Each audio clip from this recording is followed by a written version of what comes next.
Merci à tous d'être présents. Je vais vous présenter une presse qui est un petit peu énigmatique, From Darkness to Light. L'idée de cette presse, c'est de vous raconter un petit peu différentes péripéties qu'on a pu croiser, que j'ai pu croiser dans mon parcours, avec comme objectif mettre la lumière sur des choses qui semblent être des évidences. Voilà. Donc comment ça va se passer, ce talk? Il y a 4 parties.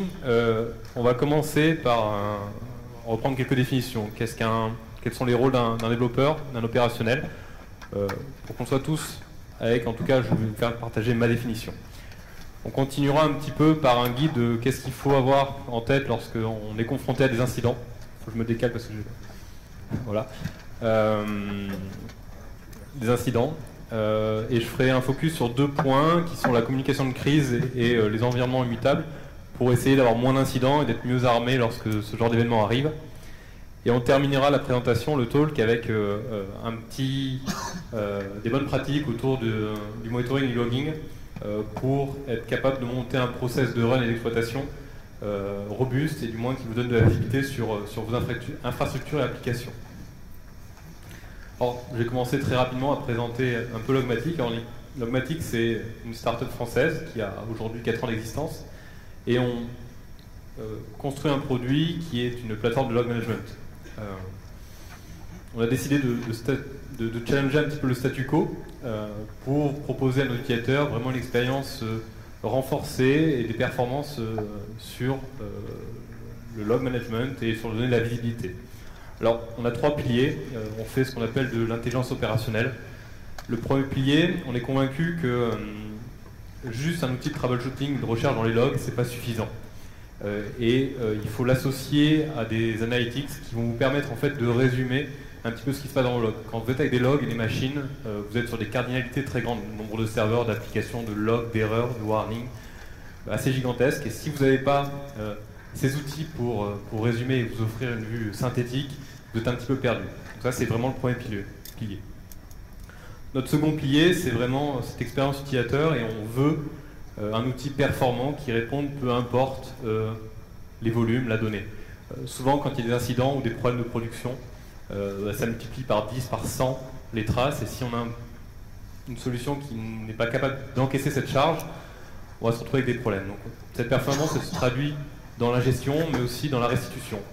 Être doté des outils qui vous permettent de comprendre ce qui se passe à tout moment. Et le dernier pilier, c'est une fois qu'on a un petit peu cette performance, ces analyses, c'est de pouvoir monter des dashboards qui vont vous donner en fait une visibilité, qui vont donner des indicateurs qui vont être non pas que sur des choses techniques, mais qui vont donner de la valeur à vos logs d'un point de vue métier. Vous allez pouvoir suivre un petit peu le comportement des utilisateurs, des choses comme ça. Et donc c'est sur ces 3 piliers que plusieurs de nos utilisateurs nous ont fait confiance. Donc je passe très vite, mais les premiers ont été Canal+ et Blablacar qui nous ont permis de pouvoir développer tout ça. Je vais présenter très rapidement. Donc moi je suis Guillaume, je suis ce qu'on appelle chez Logmatic un dev évangéliste. C'est assez compliqué à expliquer à ma grand-mère, mais l'idée en fait c'est un rôle d'avant-vente et de support. C'est-à-dire que je vous accompagne les utilisateurs et les projets au départ et tout au long un petit peu de l'utilisation du produit. Et je suis amené du coup à faire beaucoup de choses. Je suis un peu un couteau suisse, comme un couteau suisse, je vais faire plein de trucs, mais pas forcément très bien, mais bon voilà, j'y essaie. C'est un rôle qui est très intéressant, qui se situe à 3 frontières, qui est les utilisateurs, j'en ai parlé, au contact de leurs besoins et pendant toute la vie des projets et au quotidien de leur exploitation. Tous ces feedbacks qu'on est capable de récupérer avec mes collègues, en fait, on va les traduire et les préciser dans le produit, dans la roadmap. C'est-à-dire qu'on ne va pas développer nous le produit évangéliste, mais par contre on va driver la roadmap et toutes les fonctionnalités que vous trouvez dans Logmatic sont des choses que nos utilisateurs nous ont demandé. La dernière partie de mon travail, c'est toute la partie écosystème et intégration. C'est comment faire que vos logs, vos produits, vos objets connectés puissent interchanger avec Logmatic. Voilà un peu ce que je fais. Vous avez le compte Twitter, n'hésitez pas, en fait c'est la première fois qu'on donne cette présentation, elle est un peu expérimentale, donc à faire vos feedbacks, à mettre une note si vous le souhaitez. Voilà. Et si vous posez vos questions, j'essaierai de les reprendre à la fin pour y répondre. Voilà. J'en profite rapidement pour dire merci à toute l'équipe de Triptyque et du DevOps Day qui nous ont accueillis hier soir, c'est très sympa, et aujourd'hui. Voilà. On va commencer, on va rentrer dans le dur. Je vais reprendre quelques définitions en fait sur qu'est-ce qu'un opérationnel, qu'est-ce qu'un développeur. Je ne vais pas forcément parler du DevOps. Il y a beaucoup de conférences qui vont aborder le sujet. L'idée, c'était de vous exposer un petit peu chez Logmatic et la façon dont nous, on conçoit ces métiers. Pourquoi je le fais? En fait, j'ai eu l'occasion de donner un meet-up avec un ami qui était sur notre sujet, en fait, un développeur pur et dur, et qui avait en fait une méconnaissance totale du métier d'opérationnel. Et limite, si je caricature, déployer une application sur un Heroku, sur un pass, pour lui, c'était de faire de l'opérationnel. Il y a plein d'autres choses qui rentrent en compte, et je pense que ça peut être bien de repréciser ces choses-là. Alors, je ne sais pas dans la salle s'il y a une population de développeurs. Je ne sais pas qui est développeur, peut lever la main. Ok, et opérationnel. Ok. Il y a peut-être plein d'autres personnes. Bon, on est sur 2 tiers, 1 tiers de développeurs. Voilà, donc j'ai une connaissance de développeurs, donc j'espère ne pas vexer ni les développeurs ni les ops dans ces définitions. Donc, côté dev. Un dev, selon moi, selon Logmatic, doit, au-delà de son développement, de son code et de ses frameworks, cette maîtrise-là, il doit avoir une sensibilité particulière sur d'autres sujets. Sur l'infrastructure, c'est de la machinerie. Où est-ce que va être déployée son application finale? Est-ce que c'est ce qu'on appelle un PaaS? Est-ce que c'est sur des machines, des serveurs, sur des VM, sur des Docker, des choses comme ça? Dès le début, d'avoir ça en tête pour... ça va influer sur le design, sur la façon de débugger. On ne va pas débugger pareil, par exemple, sur un site où on n'envoie que le code, que sur un serveur où on déploie pur et dur des autres composants. Toute la communication, alors communication intermodule, des choses comme ça. Alors massivement on utilise tout ce qui est HTTP, mais ça vaut le coup c'est de la plomberie, mais ça vaut le coup de savoir à un moment donné comment ça se passe, quelles sont vraiment les choses qui se passent pour éviter des erreurs et comprendre vraiment tout le fonctionnement. On peut parler aussi de sécurité, quelles sont les surfaces d'attaque, c'est des choses qu'il faut voir en conséquence. La sécurité, elle se développe dès le code, donc connaître un petit peu ses bases là-dessus. Il y a toute la partie workflow qui est, alors on peut parler de TDD, de Test Driven Development, de BDD, Behavior Driven Development, le monitoring, les pipelines d'intégration continue. Je passe rapidement là-dessus.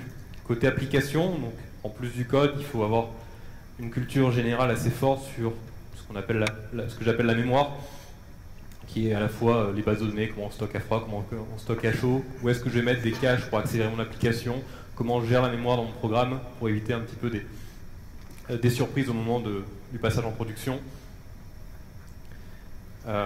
Les accès contrôles, donc on rebondit un petit peu sur la sécurité, mais cette fois-ci côté utilisateur, qui a accès à mon application, comment, des choses comme ça. Donc je passe très vite. Il y a 2 points là qui sont le business logic et user acquisition qui sont intéressants d'avoir en tête. C'est-à-dire quand on développe et dans des grandes entreprises ou des grandes institutions, on est souvent dans des équipes et très très loin des utilisateurs. Mais ça vaut le coup de se renseigner, de savoir qu'est-ce qui est fait, quel est le métier. Et le user acquisition est très important, c'est qu'est-ce que je fais dans mon développement pour pouvoir attirer de nouvelles personnes et que les gens soient contents et restent. C'est encore plus vrai quand on travaille vraiment sur un produit, quand on est éditeur. Ah, voilà, et la partie front, donc savoir tout ça. Mais ça, je crois que vous êtes bien meilleur que moi. Côté opérationnel, alors je tiens à remercier, toutes les photos que vous voyez, c'est des collègues. Ils ont fait un séminaire, ils ont le malheur d'être pris en photo. Donc, je les remercie. Côté opérationnel, alors moi j'ai découvert un peu ce côté-là quand on commence à déployer des clusters Hadoop et des choses multi-tenantes pour nos clients utilisateurs. On s'est rapproché très fortement, donc moi je viens un peu plus dev Java, de tous les aspects. Alors je ne suis pas expert, j'ai repris un cadre qui est celui d'ITIL, qui trace quelques points sur les ops. Les ops, leur premier rôle, c'est de build, c'est dans des grandes entreprises ou des applications qui sont très éclatées, c'est de tout fédérer, de créer finalement un code qui compile en intégrant tous les différents modules et tout ce qui peut être attrait. Donc tout ça, c'est dans les grandes équipes et les grandes entreprises déjà géré par des outils, mais il faut avoir ça en conscience. Et ce build est différent de la release, qui est une fois que tout est construit, on va le faire passer les tests. Alors il y a les tests automatisés, mais il y a tout ce qui est la phase de QA, où on va le donner à des éditeurs finaux ou des choses comme ça pour avoir les bons tampons. Et une fois qu'on a réalisé, on va pouvoir commencer à déployer sur des infras J'avais en tête eBay, je crois qu'il déploie quand il fait une release sur 15 000 serveurs. Donc ça prend un peu de temps à déployer, et donc ils mettent en place, il ne faut pas oublier tous ces mécanismes de rollback si jamais ça se passe mal. Des choses comme ça.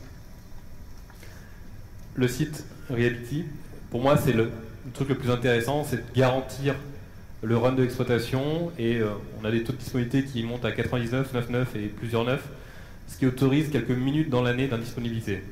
Et donc là on comprend vraiment un petit peu le métier et toutes les exigences et pourquoi c'est compliqué des fois de refuser des choses à des développeurs parce qu'ils n'ont pas le même rapport au temps et à la disponibilité. Donc c'est beaucoup de choses génériques, mais voilà un petit peu comment on conçoit ces deux métiers. Il y a toute la partie provisioning. Alors traditionnellement c'était plutôt il faut monter des serveurs, c'est-à-dire qu'il y a des gens qui mettent des serveurs dans des racks, qui mettent des vis, qui mettent des prises électriques, des réseaux, et qui déploient aussi derrière des OS et les premières briques, des choses comme ça. Ça tend un petit peu à changer, même s'il y a toujours ça, avec les outils cloud, et on déploie des choses un peu plus d'une manière différente. De temps en temps, et ça c'est vrai vraiment pour les grands groupes, ils ont la responsabilité du billing et de l'administration.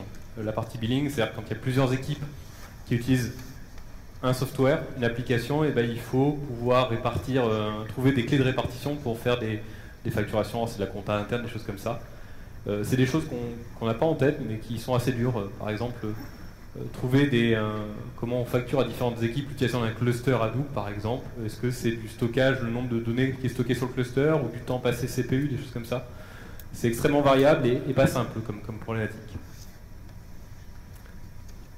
Donc voilà, dans la littérature côté DevOps, on retrouve ce mur de la confusion où d'un côté les développeurs amènent du changement, font évoluer les choses, et les opérationnels ont tendance à vouloir garder une stabilité qui est leur exigence, qui est leur leitmotiv quotidien.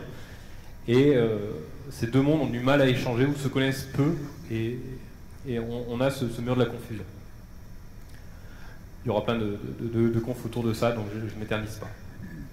Donc on va continuer sur le second point, qui est un petit peu un guide ou des choses à avoir en tête. Alors, j'ai pas, ça va vous sembler très, très simple ce que je dis, mais je pense qu'il faut toujours l'énoncer et répéter pour l'avoir en tête le jour où ça se passe mal. Donc si vous repartez avec une ou deux nouvelles idées ou un rafraîchissement, je serai très content de mon talk. Donc là, l'idée, c'est qu'est-ce qui se passe quand rien ne va plus. Et je pense pas que la solution, c'est se mettre la tête dans ce truc-là pour échapper au problème. Rapidement, on peut identifier, alors c'est très très macro, 3 types d'issues, des mauvaises performances, de la lenteur d'application, et c'est un petit peu ça qui fait que les utilisateurs finalement de nos applications nous détestent, parce que quand ils cliquent ça répond pas, ou ça met une plombe, ou des choses comme ça. Donc ce qu'on appelle tout ce qui est performance dégradée de l'application. Notre type d'erreur qu'on retrouve, c'est l'absence de service. Je crois que c'est le plus facile à diagnostiquer, avec personne qui peut travailler.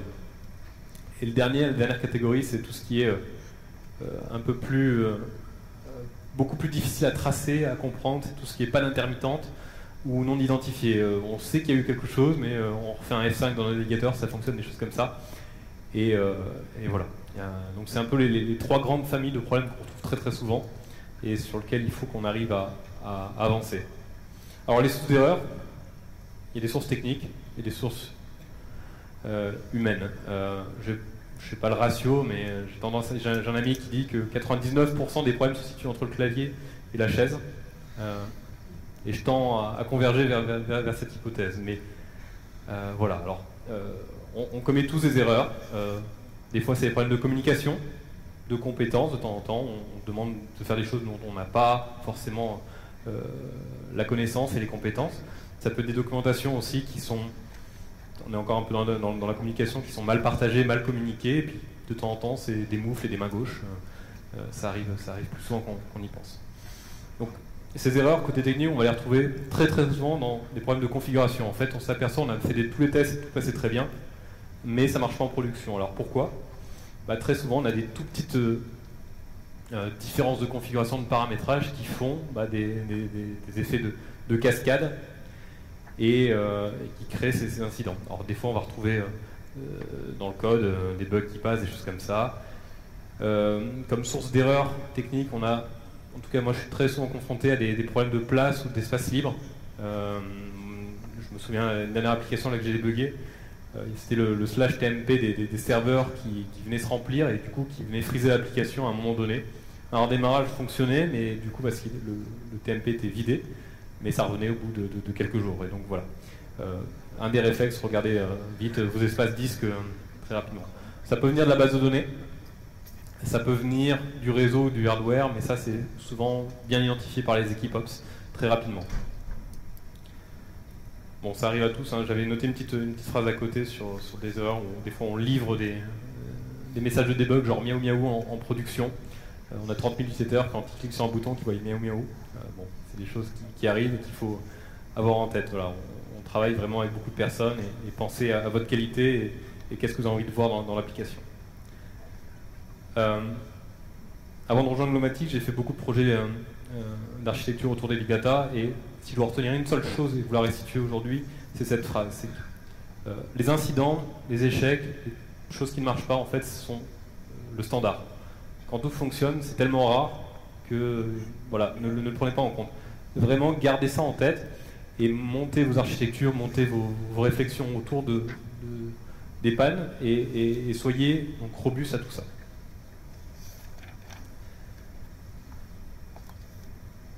Donc voilà, là on est vraiment sur l'incident, on a été prévenu. On a été prévenu par, alors, si on a les bons outils, on est prévenu par nos outils, mais on peut aussi avoir des coups de fil d'utilisateurs ou des mails qui se plaignent, j'ai plus rien qui fonctionne. Voilà, donc que faire quand les choses commencent à moins bien aller? Première chose, c'est de classifier un petit peu le type d'incident, le périmètre, quels sont les utilisateurs impactés, les services, les fonctions et la priorité. Je vous montrerai juste après une petite grille que j'ai piquée à Cisco pour déterminer une priorité. Voilà.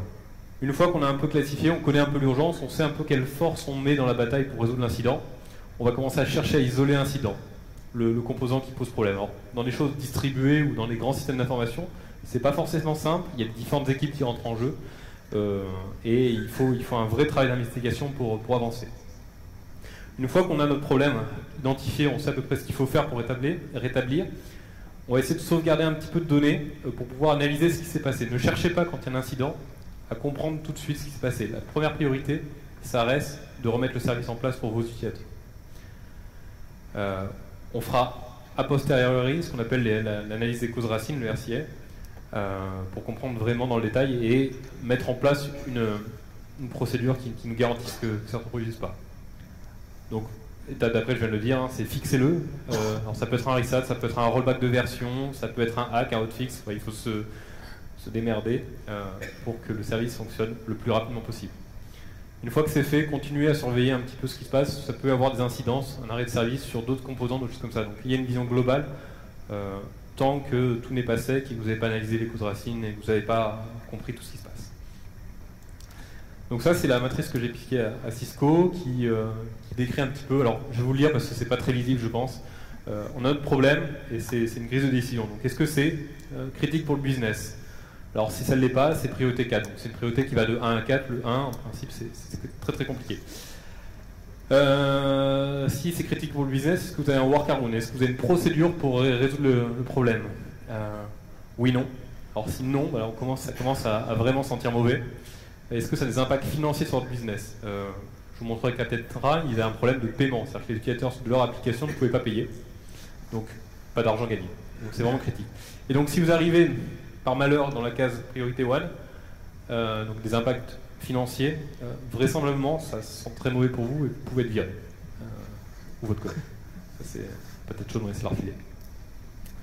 Donc voilà, ces grilles de priorité, c'est à vous de les monter un petit peu en avance, quand il y a un petit peu de temps pour savoir et pour vraiment les avoir en tête.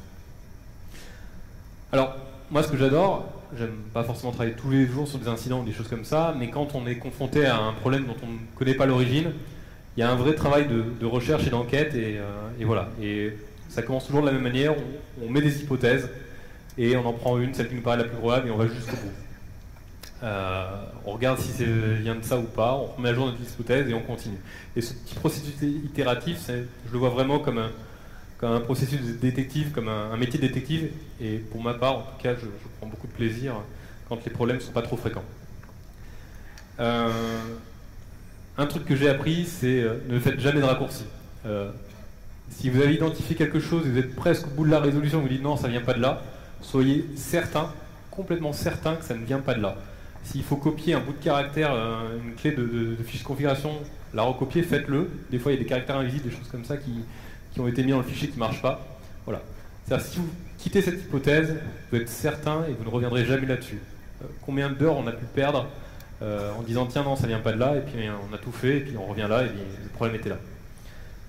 L'autre aspect c'est toujours regarder en fait une vue macro du problème et c'est peut-être la chose la plus dure, c'est quand il y a des incidents et des choses comme ça on est tellement sous pression qu'il faut arriver à comprendre d'où vient le problème et reprendre de la hauteur très régulièrement pour avancer, remettre à jour cette liste d'hypothèses. Alors on peut se poser un peu des questions très rapides, hein. C'est quels ont été les derniers changements qui ont été faits, ça permet de localiser très rapidement un petit peu d'où viennent les problèmes, ou les outils tiers que l'on utilise, les bases de données, le provider cloud, des mises à jour OS, des choses comme ça. On peut regarder aussi si le trafic de notre application a changé. Une base de données ne répond pas du tout pareil si vous avez 1000 requêtes secondes à 10 000 ou 100 000. Ça peut avoir des choses en cascade vraiment très très fortes. Et regardez un petit peu si vos métriques, votre monitoring a évolué ou comment a évolué sur une période de temps. Alors de la même manière, j'ai une petite grille de décision qui pour savoir comment on agit sur un problème. Voilà, on a un peu identifié le problème, maintenant savoir c'est comment on le corrige. Est-ce qu'on le fait maintenant ou on le délaye un petit peu, on le retarde. C'est la grille qu'on utilise chez Logmatic. Si on avait pu détecter la cause avant les premiers appels, on aurait dû mettre une alerte. Si ce n'est pas le cas, on va créer un patch et on va faire un hotfix très rapidement pour pas que ça se reproduise. Si on a pu mettre une alerte, on peut se poser la question, est-ce qu'on peut gérer cette alerte manuellement? Cette alerte, ce workaround, est-ce qu'on est capable de gérer le problème manuellement? De la même manière, si on n'est pas capable, on va faire un patch très rapidement. Si ce n'est pas le cas, on peut écrire une doc qui va dire, voilà, s'il y a ce problème, vous faites ça. Et de la même manière aussi, il y a la fréquence. Si ça revient trop souvent, faites un patch très rapidement. Bon, c'est des choses très simple, mais ça permet, on a tendance à vouloir faire des patchs trop rapidement. Donc voilà, prenez le temps, si vous rentrez que dans les yes, d'avoir ça en tête. Alors, ce que je vous dis, ça explique un petit peu le mur de la confusion, c'est que d'un côté, on a des opérationnels qui veulent de la stabilité, qui savent que finalement les problèmes viennent des changements, et donc c'est pour ça qu'il y a une très forte réticence à tout ça. Je vais m'attarder sur deux points, hein, c'est un peu des conseils de grand-mère, j'ai trouvé que ça comme illustration. Sur la communication de crise. Une étape qu'on oublie souvent, en fait, c'est de préparer un incident. En principe, on surréagit, on intervient quand il se déclenche, mais il y a quand même des choses à garder en tête et à avoir préparé. Alors, on va identifier ces vulnérabilités. Alors, d'un point de vue macro, hein, souvent les incidents... ils viennent d'un truc qu'on n'a pas identifié, sinon on est prudent et on met des alertes en place. Mais le point le plus essentiel et important, c'est vraiment d'identifier les contacts et les personnes sur qui on va communiquer lors d'incidents. Comment je contacte mes utilisateurs en disant attention, j'ai une dégradation de service, comment je fais? Si vous n'y avez pas pensé, le jour J, si vous avez 100 000 utilisateurs, c'est fini, vous n'arriverez pas à communiquer suffisamment. De la même manière, déterminez vos canaux de communication. Par exemple, chez Logmatic, nous on a une page de statut, on a des flux RSS et des mailing lists en fonction de l'importance de la criticité si jamais on est confronté à ça. Et si vous ne l'avez pas fait avant, bah, c'est compliqué. Donc identifiez vos utilisateurs et aussi les décisionnaires, ceux qui doivent prendre des décisions sur ces incidents de crise. Vraiment très important. Au moment de la crise, hein, il y a un seul credo, c'est communication, communication, communication. Il y a une phrase qui dit communication is repetition, j'en suis persuadé, c'est vraiment ça. Alors, soyez transparent, ce qui ne veut pas dire complètement toute la vérité, mais soyez transparent sur votre utilisateur. Ça sera toujours mieux perçu que si vous essayez de dire ah, je sais d'où ça vient, je vais corriger rapidement, et qu'entre temps l'utilisateur dit ça marche pas, vous allez briser la confiance avec votre utilisateur et votre application, et ce sera beaucoup plus dur à récupérer. Alors, la SNCF le fait très bien, hein. Je prends le train très souvent. Hein. S'il y a un retard, vous dites on est en retard pendant 10 minutes, toutes les 10 minutes on est en retard 10 minutes. Ça aurait été plus sympa qu'ils me disent on a 1h30 de retard dès le départ, mais voilà, au moins une communication, on est contrarié parce qu'il y a un vrai problème et vos utilisateurs seront contrariés, mais gardez ça en tête, voilà, si vous communiquez, vous êtes transparent, vous ne payerez pas l'impact d'une image, enfin un impact d'image beaucoup moindre que si vous ne l'êtes pas. Alors je ne sais pas si vous avez regardé, il y a Captain Train, qui est une application iOS et Android qui a fait une release récemment cet été Et ils ont, dans cette release, fait un bug et ils ont remis une version quelques jours après. Et ils se sont excusés, ils ont fait un billet qui est très sympa, qui explique en fait le bug. Et ils l'ont détourné un petit peu en disant c'est l'interview du bug de paiement. Alors moi ça me fait rire. La première question au bug, c'est qu'est-ce qui vous a donné envie de devenir un bug? Et voilà, il va vous parler des années 2000 et de Windows, qui est embauché chez Vista. À l'époque, oui, ils étaient très nombreux a priori. Ah voilà. Allez faire un tour, c'est sous Twitter, enfin vous tapez, c'est 5 minutes et c'est un très bon moment. Le second conseil, on l'a vu en fait, la source principale d'erreur, c'est le facteur humain. C'est le facteur humain, donc on va essayer de construire finalement des environnements qui nous permettent d'être beaucoup plus simples pour gérer les erreurs, les incidents. Moi j'ai 3 principes et 3 règles quand je réfléchis en architecture et qu'on propose des solutions. C'est des architectures faiblement couplées. Alors aujourd'hui c'est repris, c'est le terme microservice, ça va plus loin. Donc c'est très peu d'adhérence entre vos produits et vos services qui vont permettre de mettre à jour, de ne pas impacter d'autres services s'il y a des incidents. Si vous pouvez, pensez à la redondance et à la résilience. Ça c'est pas vrai partout, c'est compliqué pour des bases de données classiques et tout, d'avoir plusieurs serveurs, des backups, des choses comme ça. Il y a des problématiques d'écriture disque et d'atomicité de la donnée. Et le dernier point, c'est essayer d'avoir des environnements immutables. C'est-à-dire qu'entre le moment où vous avez fait votre build et le moment où c'est en production, il n'y a eu aucun changement ou très très peu. L'immutabilité, elle est portée par des technos comme Docker, comme Chef Puppet, comme les VM. Voilà. C'est de réfléchir à des choses qui soient figées pour éviter ce facteur humain. Je ne vais pas très loin, je crois qu'il y a Quentin Adam qui passe après qui vous parlera de tout ça beaucoup mieux que moi. Voilà, on est sur la dernière partie de la présentation. L'idée là, c'est de vous donner quelques billes pour mettre en place votre process de run et d'opération pour qu'il soit robuste et qu'il vous apporte de la transparence. Alors, je fais du log management, je vais parler de log, c'est là où je suis le plus à l'aise et je peux vous donner le plus de conseils. Donc, cette dernière partie va s'intéresser à ça. Je crois qu'aujourd'hui on est tous d'accord pour dire que les applications qu'on développe et les produits qu'on utilise sont de plus en plus complexes et entremêlés. On a des technos qui explosent, on a à côté développement front, des choses comme React, des frameworks JavaScript tous les jours, on a des bases de données NoSQL, SQL qui se développent, toutes très intéressantes. Mais du coup ça crée vraiment une complexité alors qu'on essaie d'éclater avec des microservices et des choses comme ça. Et cette complexité nous amène des problèmes, et notamment quand on a un client qui nous appelle et qui nous dit voilà, il y a un problème sur notre plateforme, il faut trouver très rapidement d'où vient le problème. Est-ce que la lenteur sur le site web perçue, ça vient d'une base de données ou d'un disque dur qui écrit mal? Il faut être capable de le trouver très rapidement. Alors, traditionnellement, les logs, ça ressemble plutôt à ça. Des consoles un petit peu dans tous les genres, et pour les plus courageux, il faut vite devenir expert des fonctions tail, grep et voire awk pour les plus vaillants. Mais le deuxième point, c'est que les logs, ça ressemble très souvent à ça. C'est des trucs qu'on entrepose et qu'on ne touche plus jamais dans un bois perdu au fond. Ce que j'ai envie de vous dire aujourd'hui, voilà, c'est on a la possibilité, vous avez les outils qui existent pour créer davantage de valeur de vos logs et les utiliser. Alors, ces logs, on les appelle, alors il y a plein de noms, machine data ou event. Elles peuvent servir très bien aux équipes opérationnelles, mais aussi aux développeurs, et même plus loin que ça, on a certains de nos utilisateurs qui vont le mettre en main sous forme de dashboard à des équipes d'avant-vente ou support pour driver vraiment le produit. Donc l'idée là, c'est de vous donner 3 petits conseils à garder en tête quand vous développez, donc ça s'adresse plutôt aux développeurs, pour transformer un peu votre pensée sur les logs. Les logs, c'est pas juste pour loguer des erreurs, c'est pour tracer des événements et des interactions de vos utilisateurs sur l'application.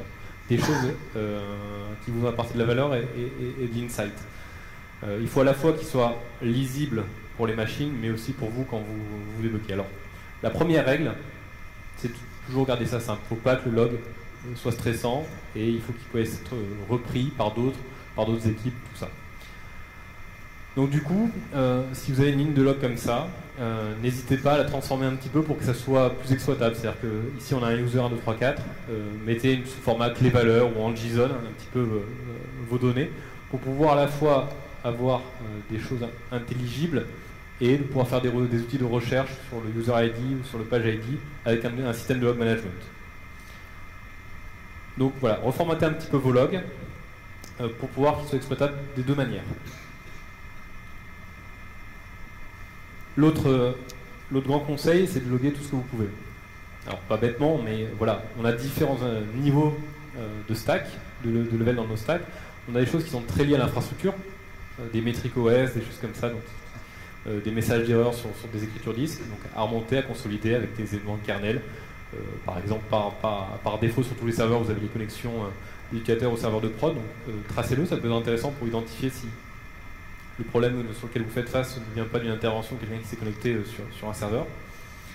On a des logs au niveau de la plateforme, donc si vous utilisez des choses distribuées ou des OS, il y a des choses intéressantes à capter. On a toute la partie base de données, on a ce qu'on appelle le back-end avec l'application, et ça remonte, etc., jusqu'aux API, jusqu'au serveur web Apache pour mesurer les temps de réponse, et même côté utilisateur, c'est-à-dire qu'aujourd'hui, vous pouvez loguer depuis les browsers et les devices mobiles, que ce soit votre iPhone ou votre Android, pour capter cette information. Et donc, du coup, vous pouvez mesurer les temps de réponse très simplement de chargement de vos pages ou combien de temps a mis l'utilisateur pour aller de mon écran d'accueil à mon chariot. Voilà. Donc, c'est des choses que vous pouvez mesurer, donc faites-le.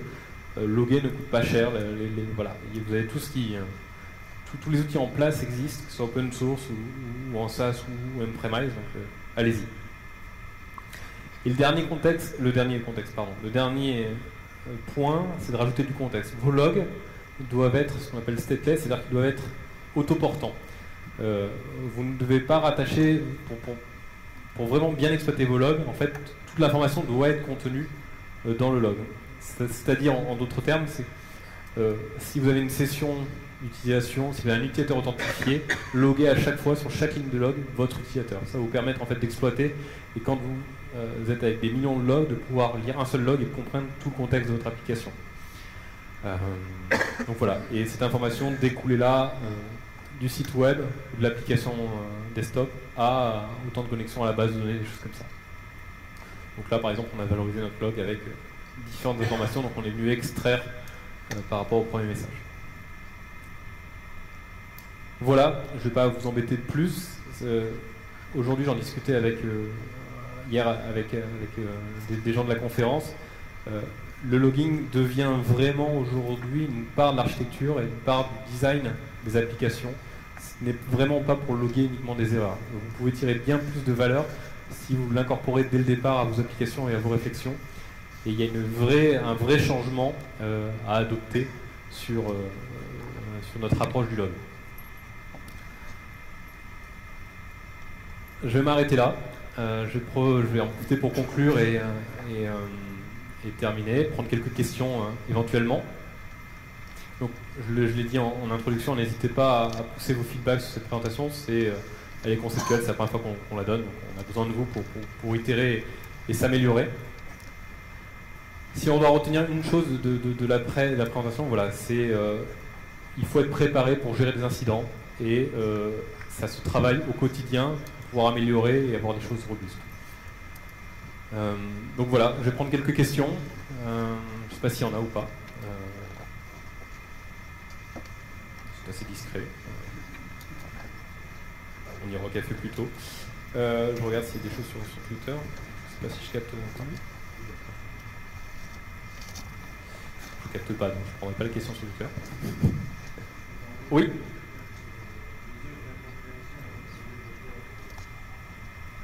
Bonjour, voilà la société Atos. Le lieu de la compréhension entre les développeurs et l'opérateur. Il y en a qui veulent tout changer, souvent, rapidement, puis l'autre qui veut de stabilité. C'est quoi le juste milieu? Quand on est opérateur, on a envie de stabilité. Alors, est-ce qu'on va passer d'une version à une autre version complètement différente, ou bien on va avoir petite chose? C'est un processus organisationnel. Ça se traduit pas. Ça peut se traduire avec des rapprochements et une meilleure connaissance des différentes équipes.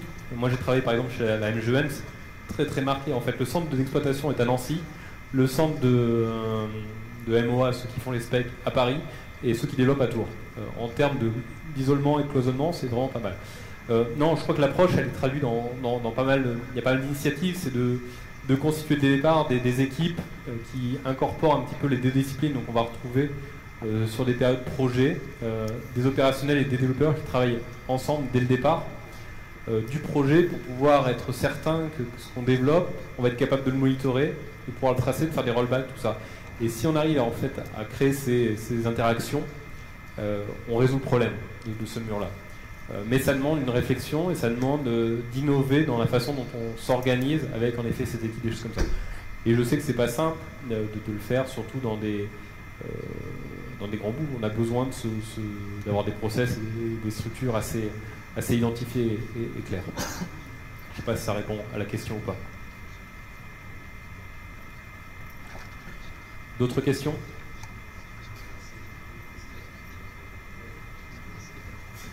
Donc on va s'arrêter là. Je vous remercie.